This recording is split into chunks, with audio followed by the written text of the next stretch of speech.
afternoon, everyone. Can we please give it up for Dr. Tian?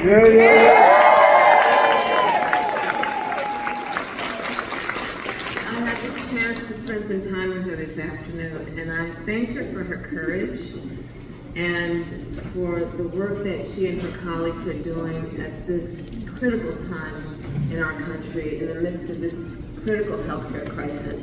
She's been an extraordinary leader. So thank you, Dr. Tian, for all that you do. And thank you to all the leaders who are with us today. Leader Driscoll, Leader Davis, and Democratic State Party Chair Nikki Reed.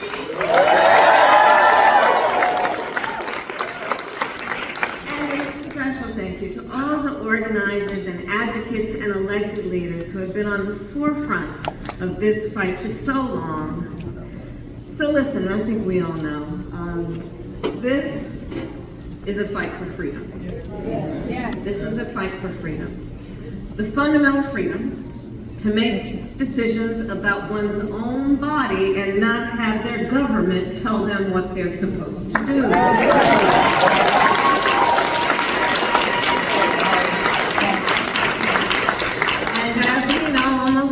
Ago, the highest court in our land, the Court of Thurgood and RBG, took a constitutional right that had been recognized from the people of America, from the women of America.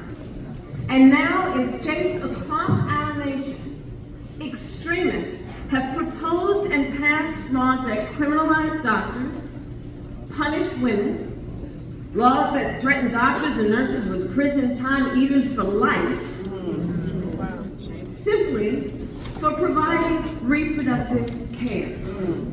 Laws that make no exceptions for rape or incest. Even reviving laws from the 1800s. Across our nation, we witness a full-on assault state by state on reproductive freedom. And understand who is to blame. Former President Donald Trump did this. Donald Trump handpicked 3 members of the United States Supreme Court because he intended for them to overturn Roe. And as he intended, they did. Now, many of you here may recall, I served on the Judiciary Committee as a United States Senator. And I questioned 2 of those nominees. To one of them I asked, quote, I will quote myself, can you think of any laws that give the government the power to make decisions about the male body? And it will come as no shock to everyone here, he had no good answer. And that day, we all knew what was about to come. And it happened, just as Donald Trump intended. Now, present day, because of Donald Trump, more than 20 states have abortion bans. More than 20 Trump abortion bans. And today, this very day, at the stroke of midnight, another Trump abortion ban went into effect here in Florida. As of this morning, 4 million women in this state woke up with fewer reproductive freedoms than they had last night. This is the new reality under a Trump abortion ban. Starting this morning, medical professionals like Dr. Tian could be sent to prison for up to 5 years for providing reproductive care even earlier in pregnancy. Reality under a Trump abortion ban. Starting this morning, women in Florida became subject to an abortion ban so extreme it applies before many women even know they are pregnant. Which, by the way, tells us the extremists who wrote this ban either don't know how a woman's body works, or they simply don't care. Trump says he wants to leave abortion up to the states, he says, up to the states. All right, so here's how that works out.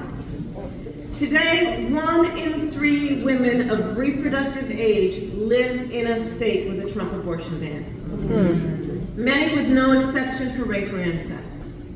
Now, on that topic, as many of you know, I started my career as a prosecutor, specializing in crimes against women and children. What many of you may not know is why. So when I was in high school, I learned that my best friend was being molested by her stepfather. And I said to her, well, you've got to come and live with us. I called my mother, and my mother said, of course she does. And so she did. So the idea that someone who survives a crime of violence to their body, a violation of their body, would not have the authority to make a decision about what happens to their body next, that's immoral. That's immoral. And one does not have to abandon their faith or deeply held beliefs to agree. The government should not be telling her what to do.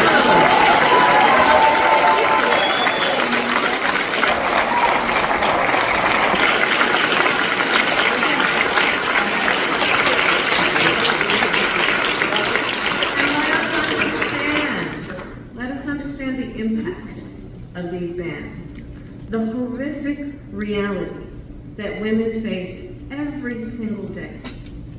Folks, since Roe was overturned, I have met women who were refused care during a miscarriage. I met a woman who was turned away from an emergency room, and it was only when she developed sepsis that she received care. Now, I'm proud to be the first president or vice president in history to visit a reproductive health clinic.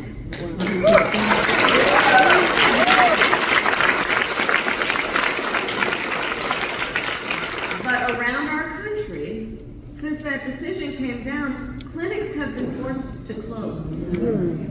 Think about it. Clinics that provide breast cancer screenings, contraceptive care, PAPs, life-saving care.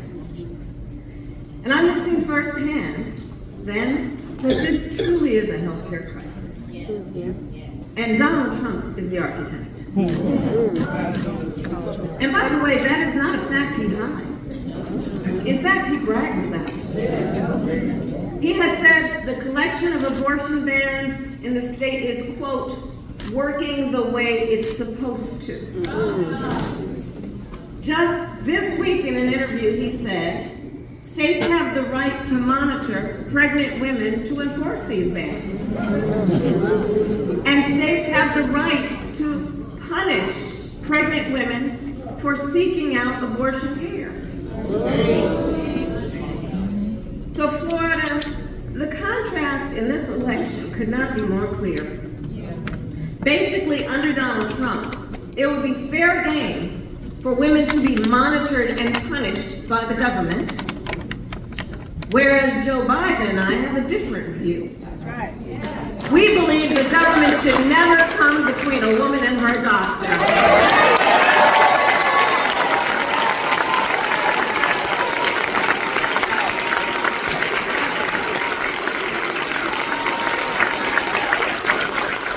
And as much harm as he has already caused, a second Trump term would be even worse. Donald Trump's friends in the United States Congress are trying to pass a national ban. And understand, a national ban would outlaw abortion in every single state, even in states like New York and California. And now Trump wants us to believe he will not sign a national ban. Well, I say enough with the gaslighting. Enough with the gaslighting.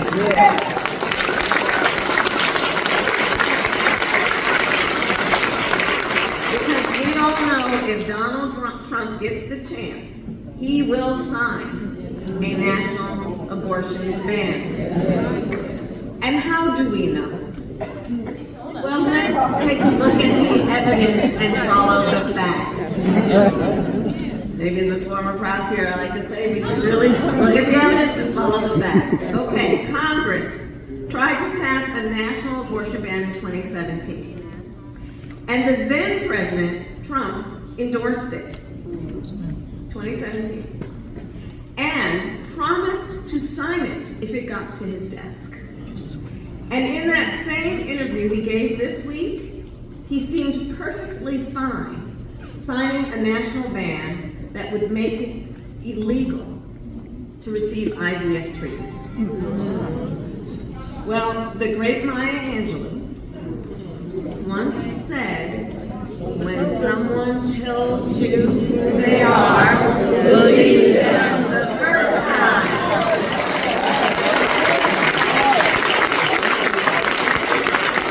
And Donald Trump has told us who he is. So here's what a second Trump term looks like. More bans, more suffering, less freedom. But we are not going to let that happen.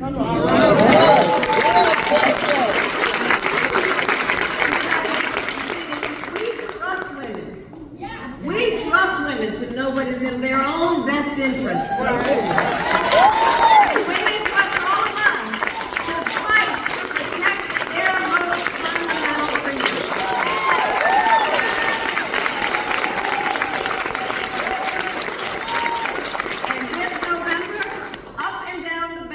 Reproductive freedom is on the ballot. And you, the leaders, you, the people, have the power to protect it with your vote. Donald Trump may think he can take Florida for granted. It is your power that will send Joe Biden and me back to the White House.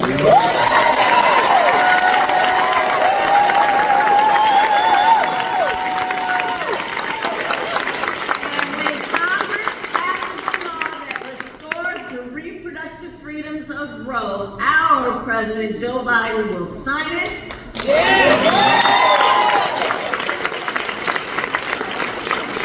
Donald Trump was the president who took away the protections of Roe. Joe Biden will be the president who puts the protections of Roe back in place.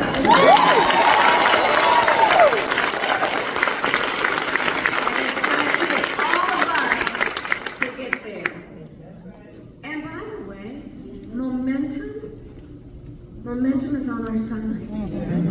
Just think about it. Since Roe was overturned, every time reproductive freedom has been on the ballot, the people of America voted for freedom. In Kansas, California, Kentucky, in Michigan, Montana, Vermont, and Ohio, the people of America voted for freedom. And not by a little, but often by overwhelming margins, proving also that this is not a partisan issue. That's right. It's not a partisan issue. And proving that the voice of the people has been heard and will be heard. Yes. Yes.